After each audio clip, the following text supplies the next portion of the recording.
Hello, everyone, and welcome to today's edition of Horse's Mouth Live. My name is Ellen Rogin, and as always, I have really great guests to share information with you to help you in every area of your life, especially your business. And today's topic is sleep, which you may think, like, what does that have to do with my business? Well, it has everything to do with your business. And we have Dr. Kimberly Lemke on today, who I'll give you her formal background in a minute, but she's really an expert on sleep and was introduced by a mutual friend of ours and was just fascinated to hear her take on sleep. And it's really different. Maybe you're like me and have heard podcasts or heard speakers talk about sleep, which is always important. And I always get an idea, but I love Kimberly's take on this because she provides information that I haven't really heard anywhere else. So let me give you a more on her formal background. Dr. Kimberly Ann Lemke is the winner of the prestigious 2020 Enterprising Women of the Woman of the Year Award. She's a licensed child adolescent and adult clinical psychologist, and she's trained in CBTI for insomnia. And I don't know what that is, so we'll talk about that. Dr. Lemke is also a certified sleep science coach, and she created an online course called Drift.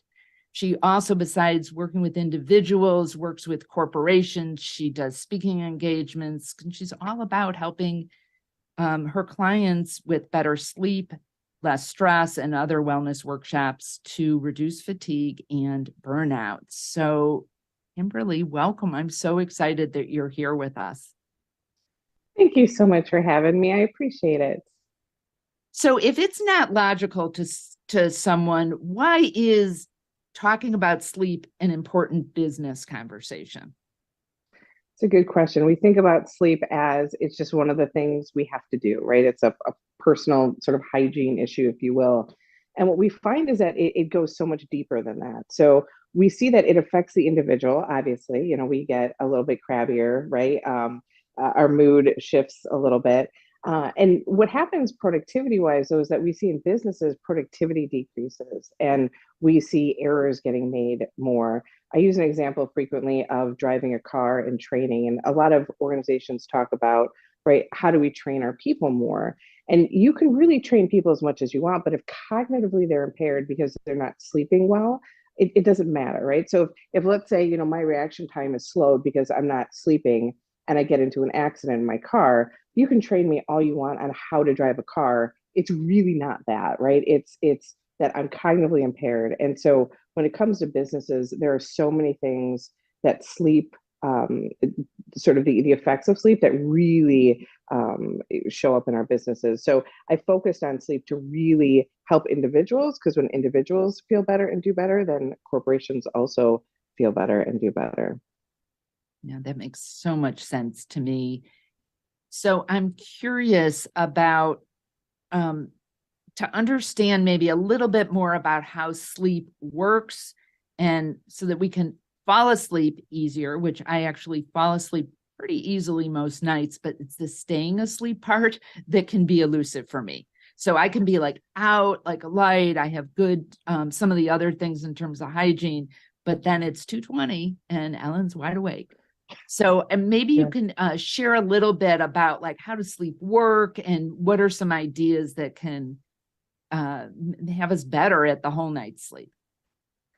Sure, that's a good question. So I'll get a few things and you hit on it. So people will be like, sleep to me, I feel like comes in three issues. The first issue is I put my head on the pillow and I just can't fall asleep. So I lay there awake.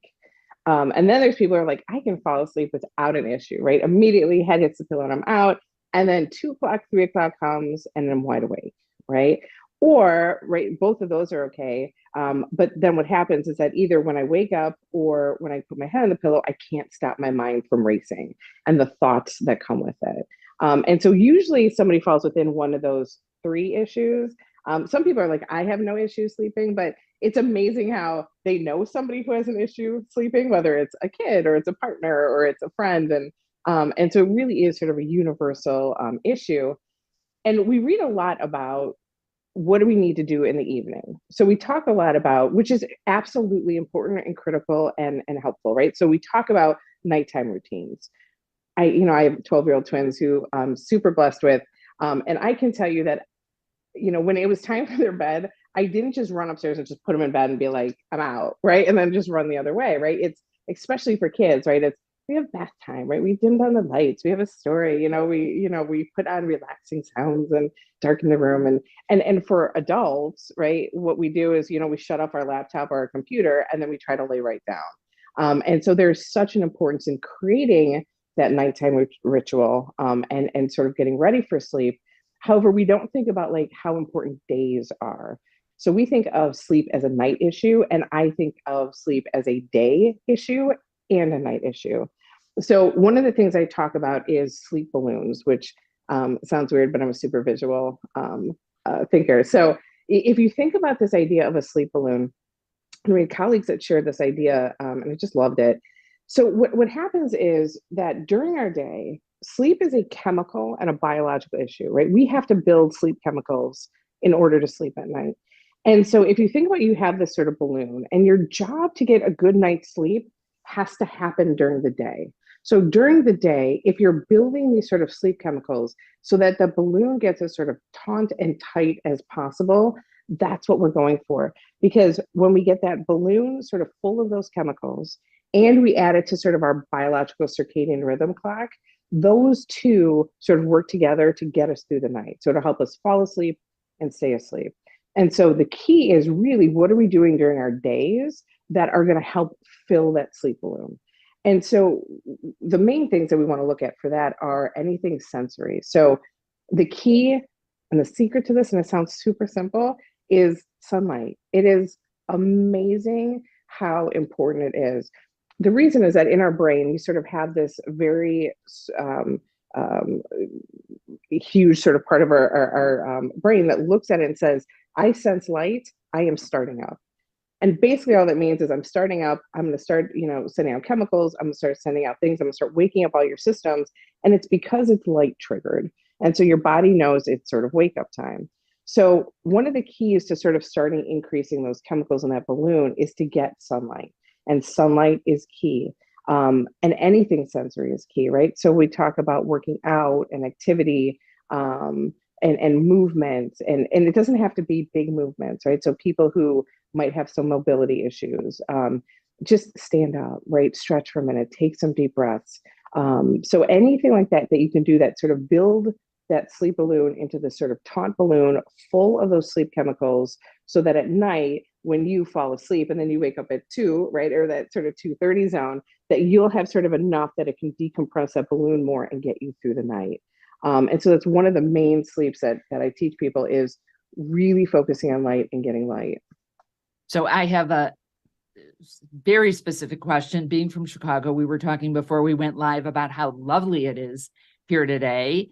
And I shared that I had a really good night's sleep last night and that I was outside for a decent part of the afternoon. So 2 questions. One is, does the time of day you get light matter? And 2, what if you live in Chicago or somewhere else where from November through whatever the day before yesterday was, it is cloudy and there just isn't, unless you go on vacation, it's hard to get in sunlight. Like, what do we do then? So if we look at sort of sunlight, the reality is we don't get the picture perfect beach sunlight, right, that we picture on vacations, but we still get sunlight, right, outside in Chicago. Now it's cold and we probably have to put a jacket on and, get a little cranky when we have to walk in it. But it's still sunlight, right? And so our body still registers that as sunlight. So even just sort of, opening the windows, and even if it's cloudy, I tell people all the time about sunburn. And if you've ever been sunburned through the clouds, right, it's still getting through, right? And it's sort of the same thing, that it's still getting through. And so going out at any time is good to sort of get that sunlight in.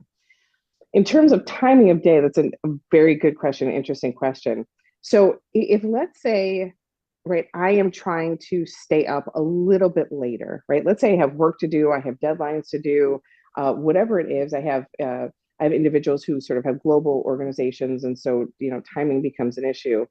So if you think about sunlight as sort of a hit, if you will, for your brain, that the longer you get that, the better, and the later you get it, the better. If I'm trying to stay up later, so if my brain is like, oh wait, there's still sun, then it's going to keep me awake. If I start sort of staying inside, closing blinds early, right, then my brain isn't going to sense it. And so what's going to happen is it's going to start sort of shutting me down a little bit earlier. So you can see how, right, if let's say I'm trying to get to bed earlier, then maybe I get sun earlier, right? And then start waking myself up earlier. Then I'm not going out late in the afternoon trying to get some of that late day sun. But if I'm trying to stay up later, I want my body to keep registering as long as it can that the sun is out. So sunlight is key. Chicago, again, if we can get some, the better. But open your windows, right? Like just get some sunlight in. There's also lamps that can help with it as well. Your body registers that, but really the key to that is that sunlight component. Was going to ask about those light boxes, if you thought those were helpful or not. Okay, so what I'm hearing so far is light, start during the day to fill your sleep balloon. What are some other things that you think people either get busy and don't think about, or maybe haven't ever learned about sleep, getting better night's sleep? So if you think about Zoom, right, has really sort of affected this, right? And remote sessions. And the reason is that we're stagnant, right? So we're stagnant, we're looking here, our eyes get tired, our eyes get fatigued. And so one of the things that we have to remember is really a little bit goes a long way. And so even if, we're sitting here and, we're Zooming, to not underestimate that you have 5 other senses that you can be using, right? So I always have a really cold water bottle, right? So because sensory wise, right, every time I'm drinking out of it, I'm building those sleep chemicals, right? I'm hydrating, right? I'm working towards better sleep. I have in here too, I have Big Red gum because it's one of those that it just stimulates the senses, right? So it sort of keeps you awake. I have candles everywhere that smell good. I have lotions that smell good. And so sometimes I think people forget that even if I have to be at my computer typing, or even if I have to be in a meeting, that doesn't mean I don't have other senses that aren't working, right? So I tell people, if you, right, let's say you're fatigued, you're having trouble sleeping, and you need to sort of stimulate those senses, and you're usually having tea, throw a cinnamon stick in it, right? Just sort of like jazz it up a little bit.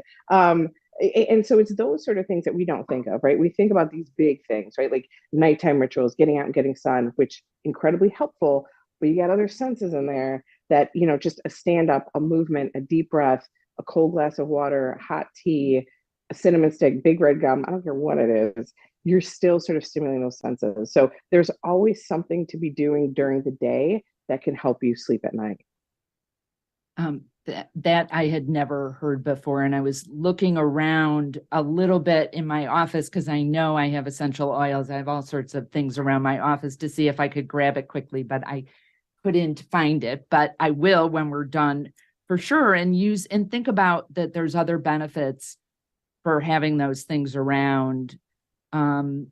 So if, as someone who's running a practice or maybe has team members, like what are things, or maybe, like you said, maybe you're a good sleeper, but other people aren't around you, aren't good sleepers. So what are ways that you could bring this up to people to either share ideas? Because whether they're, let's do it 2 ways. They're like really aware that this is an issue and happy to have suggestions. I had a conversation with someone yesterday who we had this whole sleep conversation, and we're both really open to it. But maybe there's someone who is, I don't know if they get defensive or they're feeling like they're not even aware that this is an issue for them. Can you share some communication tools to support people in our lives? It's a good question. The good news is that, like I said before, sleep is so universal, right? So if you ask anybody, right, have you ever slept?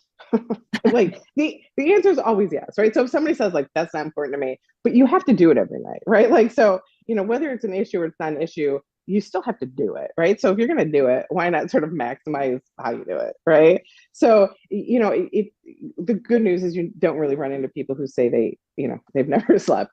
So I start sort of defense wise with that, right? And the other good news to it as well is honestly, it's you will always find somebody who, when you talk to them, even if they're phenomenal at sleeping, there's always someone in their life that's not, right? Whether it's their kids, or it's their partner, or it's their friends, and or it's employees, or whatever it is. And so, I just think it's a topic that is not really individualized and separate, that, it doesn't cross our minds. We have daylight savings time, we have, daylight expanding, contracting, we have school starting, we have work times shifting back to being in office, right? So sleep is always a component of our lives. And so, I always just help people look at it and say, hey, even if you don't want to know anything about it, right? I have this video about all of the biological effects of sleep, right? So if you care about your blood pressure, right? If you care about diabetes, right? If you care about cortisol levels and stress, if you care about weight, if you care about car accidents, right? Like it's so, if even if somebody can be like, I don't care about anything, but I drive a lot and I don't want to get in a car accident, it's like, great, right? Everybody can find something, right? Whether it's the health component, the psychological component, the emotional component, the social component. That's really, it's going to be hard for people to say none of this pertains to me. And so I always start there with just find the thing that matters to you, and then just come at it from that perspective. Um, what's your opinion on things like using melatonin or other kinds of supplements to help with sleep? That comes up so frequently. So melatonin is it. I think every time I do any sort of conversation, it shows up. It really sort of what it stands is melatonin can be helpful, and sometimes it can be also a placebo and not work. And so I always tell people, and I always have to caveat this with making sure you're primary care before you take anything. Make sure just sort of medically you're able to take anything. But sometimes it helps, and I tell people if it's working, like, do it, right? If it's not working, let's try something else. But our bodies are also, made to sleep. So it's not as if, we're trying to do something that's never been done before and we need a whole lot of help doing it, right? Like cows sleep, my dog sleeps, cats sleep, birds sleep, right? Like, so everything sleeps, right? And they're not taking melatonin. So sometimes we do biologically need it because our body isn't creating it and we need it. Sometimes though, we just use it because we haven't tried the other things. So I always tell people too, like it's out there, we can use it, but there's also so many other things that we can do. And so try those, right? And see if those work and really focus on sort of those senses, and sort of minimizing, things like naps. I always tell people too, you get one sleep balloon to fill up. And so at night, if you've used 2 hours in a nap, like your sleep balloon doesn't go, oh, those are nap chemicals, right? Like those are different, right? You've just used some. And so I always tell people just be mindful of the things you're doing that are either expanding or decreasing that balloon. And we can use melatonin or sleep aids, but I really prefer people initially start off just really trying some of these techniques, because we just know them to work. And so that's always my first line of defense is let's try to do it as natural as possible. I'm personally curious about this. I've been a longtime meditator, so many of the people who've listened to this for a long time have heard me talk about this before. And I have a helpful belief, but I don't know if it's an actual thing. And I think helpful beliefs are fine, even if they're not actual, if they're helpful. But I'm curious.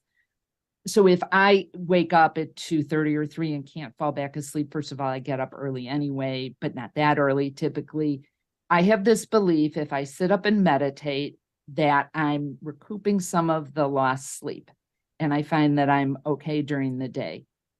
Is that like actually a thing? Or maybe, so if you can address, like, do you actually recoup some of the benefits of lost sleep? Is one question. The other question is meditation helpful for growing your sleep balloon? So meditation is anytime that we do anything that helps sort of control our emotions and our thoughts, it's beneficial, right? It's very hard to like argue against like being in control and in calming your mind and your spirit is bad for you, right? Like it's a very sort of helpful practice. So I'm a huge fan of meditation and I'm a huge fan of any sort of relaxation.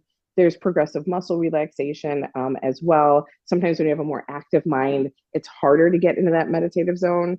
And so I'll tell people if you just go online and Google progressive muscle relaxation, there's 1,000 of them. The key to that though becomes, and this is a part where there's two parts to when I talk about sleep that people get a little frustrated at me. One is naps. Like if you're a napper and I come at your nap, like it doesn't feel good. Like people get really defensive. So I'm not coming at your naps. Take your naps. Just, if you have issues with sleep, be mindful of it. The other one becomes the reality of waking up in the middle of the night and staying in bed.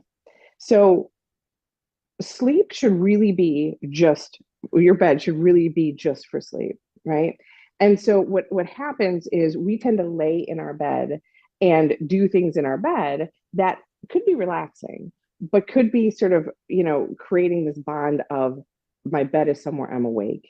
And so there's Pavlov is a sort of a famous individual who talks about behaviors, and he talks about the fact of conditioning. And so what happens is he was the one who rang a bell, and the dogs. And so for listeners who don't know, he basically has a dog and he has meat. So he has, he shows the dog meat, the dog drools, we expect it, right? It's meat. Then he pairs a bell with it, right? So it's meat and bell, dog drools because there's meat. And then over a constant pairing, he removes meat, rings the bell, and the dog still drools, right? And we look at that, and naturally, a dog shouldn't be drooling to a bell. Just it's not sort of naturally what we would expect, but it's been paired over time. And what happens with sleep is that if your bed is somewhere now that over time, because you've laid in it for hours without, falling asleep, that if we've now paired our bed with someone we're awake, then we've created a bond.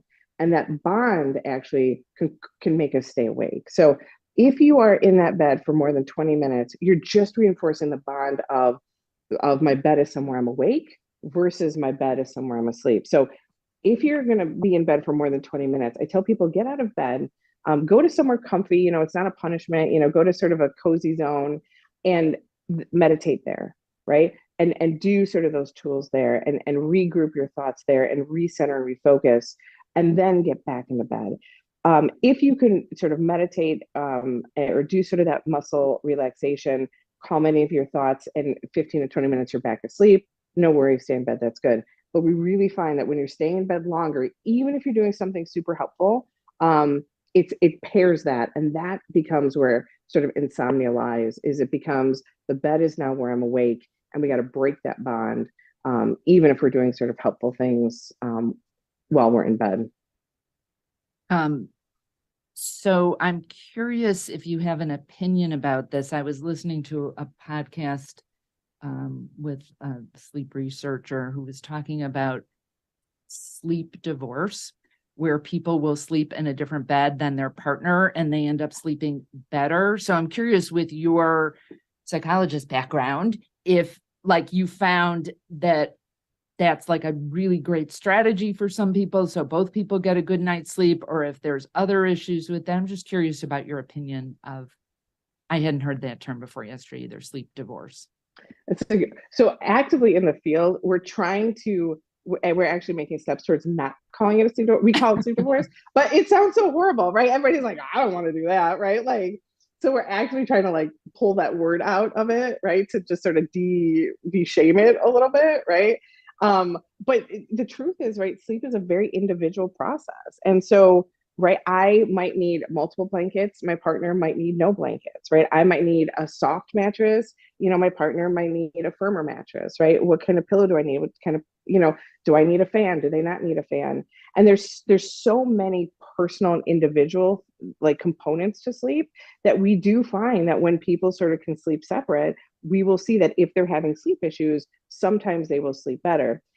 The caveat that I have to that, right, is that what will show up frequently is, but then how do I still sort of feel connected to my spouse, right? How do I still feel connected to my partner, right? If we're sleeping in separate rooms. And so, it can, one of the things that I do, and I sometimes have colleagues do or clients do, is within the same room, you get two mattresses, right? Like two twins, right? You put them together, you make your bed with 30 blankets, they can make theirs with none, right? And you could make it your own way so that it's totally separate. And then something psychologically as simple as buying a king mattress cover, though, or duvet or whatever, to pull over both beds, so that nobody sees it. Sometimes there's shame if somebody saw separate rooms or knew we're sleeping in separate rooms. So I tell clients all the time, before you separate out, try something like that too, where maybe, right, you can stay in the same room where touch is there, right? You can still reach out and touch somebody if you need to, there's sort of that comfort there, but you've really created your own sensory space within your bed. And to try that first, and then potentially move out, but to really have conversations about it in terms of how else are we getting sort of time together, right? Are we, watching TV together? Can we go for a walk at night more in the evening? Maybe we're eating dinner without distractions so we feel more connected. So, when we sleep in separate rooms, it helps sleep, but then we also have to make sure sort of we're maintaining the connection as well. Right. Kimberly, just in the last minute or two that we have left, two things. One, like when you actually work or coach with organizations, like what does that look like? And then if there's any last tip that you want to leave us with, love to hear that. So with organizations, I really work on sort of what's the pain point of the organization. Are we seeing stress? Are we seeing burnout? Are we seeing errors, productivity, concentration issues? And then to really go in and teach employees how to sleep and teach them how to do it in a way that it's effective so that when they come to work in the morning, right, emotionally, psychologically, and physically, they're able to be as healthy as they can be. And so I work with organizations on where do we need to focus, right? What are the goals of the individuals and what are the corporate goals and how do we align those? And how do we walk the walk? So I tell companies all the time that you got to walk the walk, right? So if I'm saying to you, it's important that you sleep as my employee, and then I'm sending you emails at 9:30 in the evening, I don't know that I'm walking the walk on that, right? So I really help companies look at it big picture too and say, what do we need to do so that we walk the walk that, we value sort of productivity, we value your health, we value all those sort of things about you. And so that's what I do sort of consulting wise with them. In terms of takeaway, I'm a huge fan of any time is a time to work on sleep, right? And so we don't have to wait until 9 o'clock at sleep and start our lavender mist. Lavender is amazing, but to your point, like find the grapefruit mist, find the lemon mist and put that on during the day. After you watch this, like go outside for a minute, just get a minute, take a deep breath, get some sunlight in, work on that sensory stuff. Pay attention to when you're opening your blinds in the morning as soon as possible. And if you're laying in that bed for too long at night, then to get out of that bed. And one of the things that I help people with as well is that sort of slowing down your mind racing, because sometimes we just also get in bed and it's, ooh, what's my to-do list? Or, ooh, I'm worried about this. And we have to sort of slow that all down. So there's stuff that you can do during the day that will help all this. And we don't have to wait until nighttime to do it. Beautiful. I love this. And I know you have an online course beside, but let me just say this first. For people in financial services or other companies, if you're looking for a great speaker, like what an important topic, reach out to Kimberly. And also, I know you have this online course and you have a special discount for people watching this. So can you tell us a little bit about that? Absolutely. So if you go to driftcourse.com and you put in the special code that I think we'll show you on the screen, then that will give you sort of discount on the course. And that will really go through a lot of the detail that we've talked about. It's got a workbook in it. It's got a lot of things that will really help you come up with your individualized sleep plan, where it's not going to be a lot of work and you can start it immediately and start getting better sleep immediately. So driftcourse.com is the website. So if you go there and use the code, then you'll get a discount, and corporations are welcome to reach out to me. LinkedIn, Dr. Kimberly Lemke, Instagram, Dr. Kimberly Lemke, TikTok, it's just Dr. Kimberly Lemke, anyway, pretty much anywhere. So happy to sort of talk to companies about it or individuals and help people sleep better. Love that. And, I'm thinking if you happen to be a great sleeper, but someone on your team isn't, what a beautiful gift to get them this course. So thank you so much for being here. And not only because it's lovely out, but because I want to have a good night's sleep tonight. As soon as we're done, I'm going to walk outside in this beautiful sunny day in the Chicago area, but really grateful. And thank you so much for being here and sharing this really practical information, Kimberly. Thank you. Thank you for having me. I appreciate it. And thank you, all of you watching and listening to this. Again, my name is Ellen Rogin. And if you go to ellenrogin.com/horse's mouth, you can download my special report, which is all about what extraordinary advisors know that others don't. I have some master classes coming up. I'd love to connect with you if we're not already connected on LinkedIn. Let's do that. And my question to have you ponder today is, how are you going to increase your sleep balloon? Remember to be great and create great every single day.